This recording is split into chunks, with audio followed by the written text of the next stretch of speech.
your testimony. Thank you, Chairwoman. I want to thank you, Chairwoman Fox and Ranking Member McGovern. I'm urging the Rules Committee to grant a prompt rule for the House consideration of HRES 719, honoring the life and legacy of Charlie James Kirk.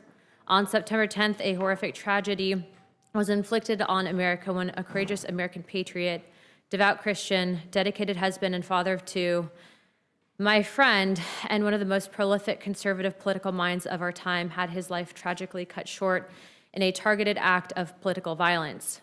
A deranged man who was apparently radicalized by progressive left ideology assassinated Charlie for his family and the entire world to see. As we work to make sense of it all, what should be clear is dangerous rhetoric describing political opponents as oppressive fascists, to say the least, has reached a fever pitch. The past year alone, we've witnessed multiple attempts on President Trump's life, as well as the murder of elected leaders in Minnesota, and now a brave activist working tirelessly for peaceful political dialogue. Charlie was a man committed to his faith, family, and this nation.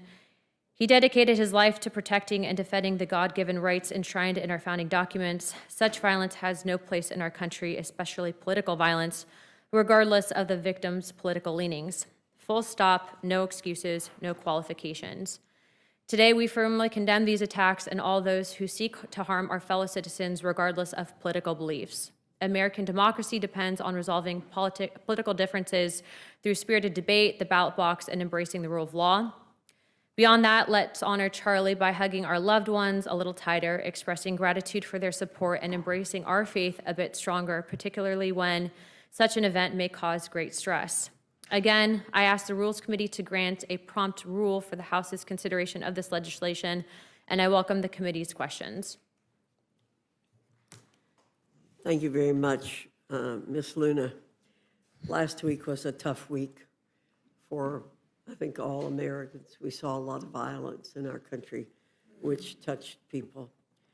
Let me point out the resolution calls upon all Americans, regardless of race, party affiliation, or creed, to reject political violence, recommit to respectful debate, uphold American values, and respect one another as fellow Americans, does it not?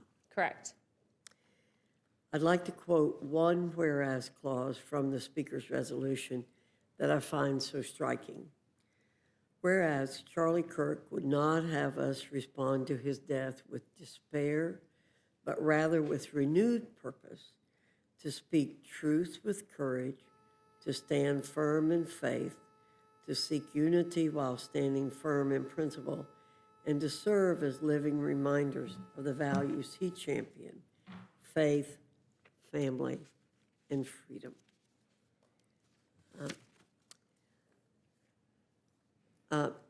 Let me also say, to educate the broader public, the resolution then continues as all resolutions do. It reads now therefore be it resolved, and this can be Congress's resolve, can it not, that we can respond with that renewed purpose, to speak truth with courage, to stand firm in faith, to seek unity while standing firm in principle, and to serve as living reminders of faith, family, and freedom.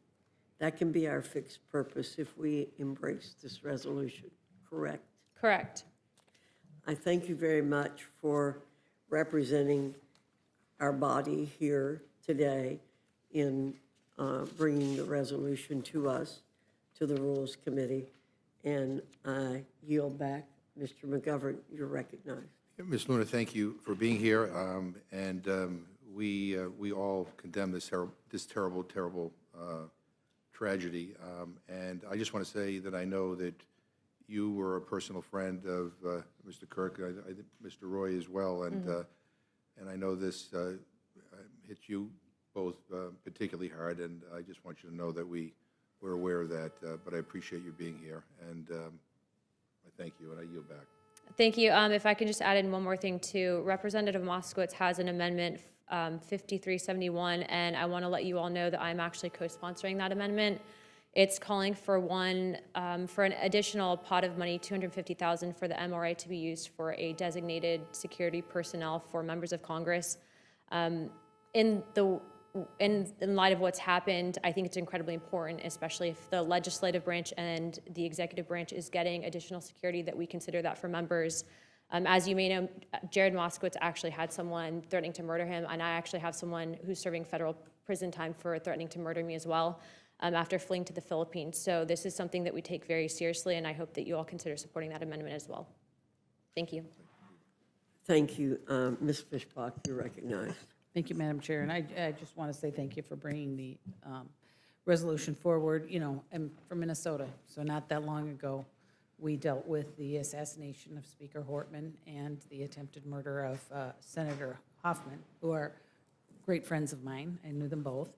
And so I just would say we just have to recommit to treating each other with respect and stop the inflammatory language. And I think that both Speaker Hortman and Mr. Kirk treated people with that respect and really did a wonderful job making sure that people felt heard and that they were listening and having a conversation and not using the inflammatory words. So thank you for bringing it forward, and I just wanted to mention that.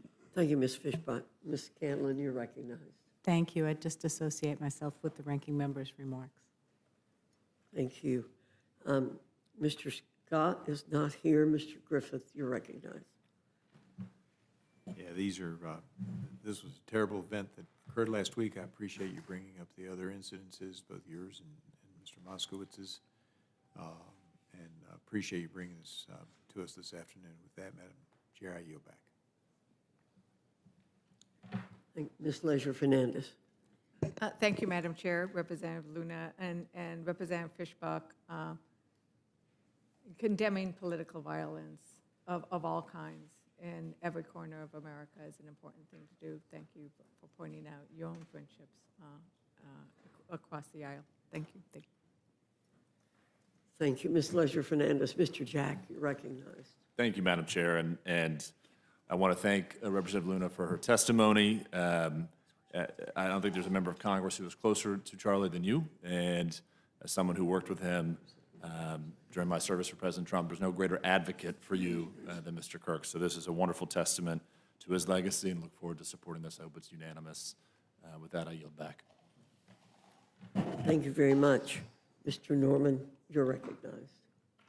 Thank you for your words. Thank you for bringing it to the Rules Committee, and I think it's a proper time. I just got a note that said I think it doesn't, it's amazing, but it said Charlie Kirk died at 12:23. That coincides with John 12:23, about a kernel falling to the ground, and that life is after that. Very fitting. Thanks for bringing it. I yield back. Mr. Roy, you're recognized. I'll be brief. I'll just thank the gentlelady from Florida. We know how close she was with Charlie, and being such a strong advocate for the message that Charlie was carrying forward, not for himself, but for this country and for our kids and our grandkids and for the gospel of Christ. And you know, when the events occurred last week, my children are not on social media by design. That's a topic for another day that we should address.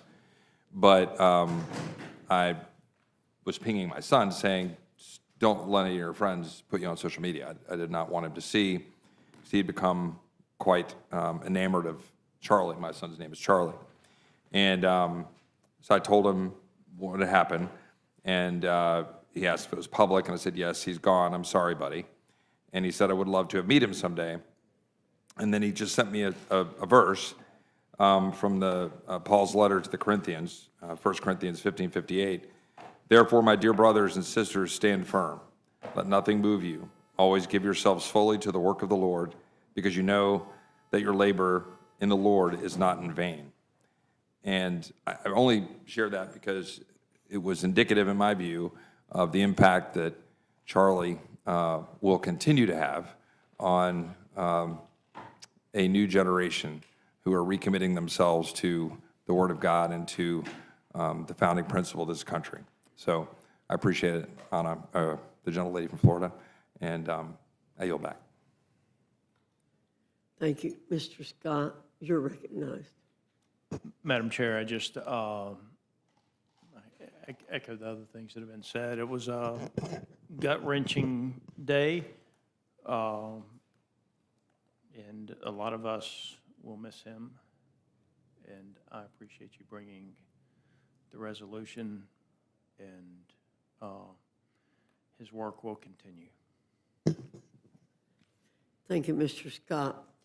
That will end the hearing portion, but we'll recess until the last votes because we have amendments to consider. And so we will go to votes, and then we'll come back and reconvene as soon as the last vote in this series. Thanks to everyone.